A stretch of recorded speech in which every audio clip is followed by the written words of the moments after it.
There's a Boy in the Girls' Bathroom by Sachar, Chapter 37.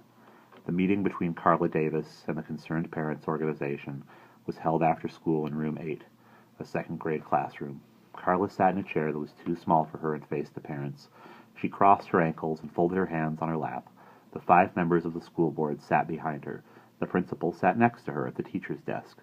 Bradley's mother wasn't there. She was out with Bradley shopping for Colleen's birthday present. Since she didn't have any complaints, she didn't come to the meeting. The only parents who came were those who had complaints.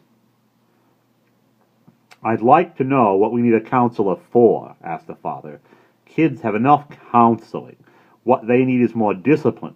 If they're bad, they should be punished." The other parents clapped their hands. "We need to get back to basics," said a woman. "Reading, writing, and arithmetic, and of course computers." Her husband had a chart that showed that if the counselor was fired, there would be enough money to put a computer in every classroom. Everyone got very excited about the idea. They all loved computers. "No one is being fired," said the principal. "The purpose of this meeting is to give you a chance to ask Miss Davis questions." "She told my son it was good to fail," shouted a woman standing under a poster of an octopus. "She told him grades didn't matter." "I never said it was good to fail," Carla calmly replied.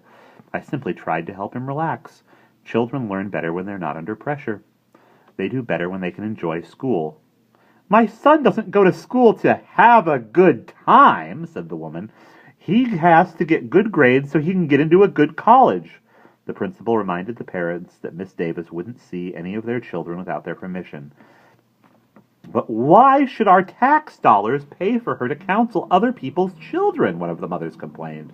Several other parents agreed. A woman with red hair stood up. "My daughter came home with one of those forms for us to sign, and we refused to sign it. We didn't want her seeing the counselor.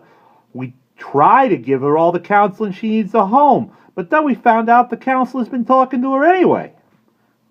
"What's your daughter's name?" asked the principal. "Colleen Varigold." Carla admitted that she had seen Colleen without her parents' permission. "Colleen came into my office very upset and said she had to talk to me. She said it was an emergency." "What kind of emergency?" asked the school board president. "It was something very personal," said Carla. "But what was it?" asked the school board president. "I'm sorry," said Carla. "I never repeat anything a child tells me." She knew Colleen wouldn't want everybody to know that she had gone into the boys' bathroom.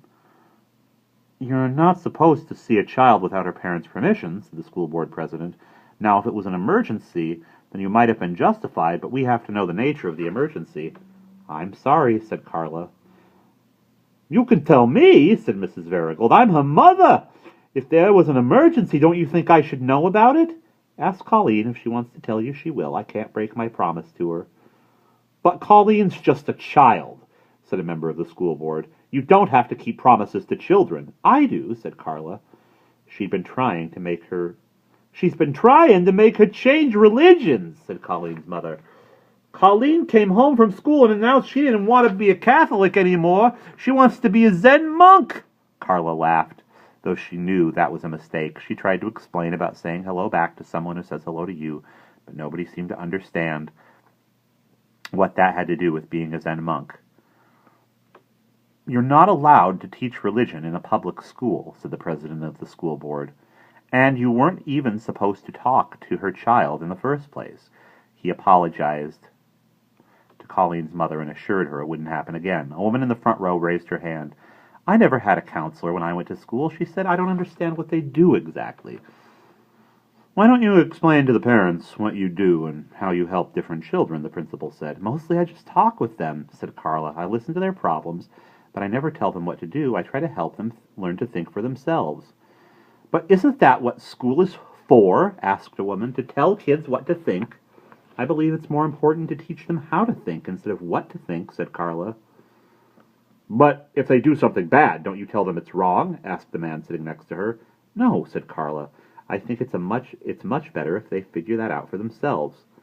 "What if there was a boy who bit his teacher?" asked a father. "What?" Carla exclaimed. "Wouldn't you tell him not to bite her?" he asked. "No, but I'd talk to him about it and try to find out why he bit her, but..." "What if he keeps biting her?" asked the man. What if every day he sneaks up behind her and bites her on her butt? Then what would you do? This is getting ridiculous, said Carla. Tell him what you'd do, said the principal. Carla sighed. I'd try to help the boy understand the reason he wants to bite his teacher and then help him reach the conclusion that he shouldn't do it. Well, how long would that take? Asked the woman. I don't know. A month? Possibly. And meanwhile he keeps biting his teacher, said the first man. She could get seriously hurt. She could die, said another man. How would you feel then?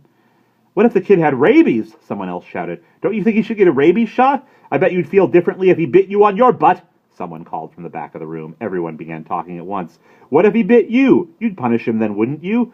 Then you wouldn't wait for him to think for himself, would you? Not if he bit you. What if he bit you? Carla uncrossed her ankles, then crossed them the other way. As she looked at the angry group of parents, she had the horrible feeling that they all wanted to bite her butt. End of chapter 37.